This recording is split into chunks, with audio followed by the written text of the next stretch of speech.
Овој викенд ќе се одиграат надпреварите од последното 18-то коло од третата македонска фудбалска лига Исток. Колото беше отворено изминатиот викенд со убедливата победа од 6-1 на Рудар над Овче поле од Свети Николе, а ќе се комплетира со останатите три надпревари, додека пак екипата на Дојранско езеро е слободна и сезоната ја заврши претходно. Во Карбенци ќе се одлучува кој ќе биде шампион во трета лига Исток и ќе игра бараж за влез во втората лига, односно тоа ќе биде надпреварот меѓу последно пласираниот Карбенци и лидерот Вардарски од Богданци.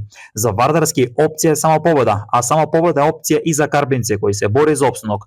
Во Берово ќе се соочат Малеш и Слога Виница, каде Слога ги посакува трите бодови, но при тоа мора да се надева на било каков кикс на Вардарски на гостувањето кај Карбинци, бидејќи само во таков случај Слога ќе биде прва и ќе игра бараш. Во секоја друга комбинација, односно триумф на Вардарски, ќе значи дека лидерот од Богданци ќе биде прв и ќе игра бараш за можен влез во втората македонска фудбалска лига. Во рамки на последното 18-то коло во Струмица ќе се соочат екипите на Тиверија и Ударник од Пирава.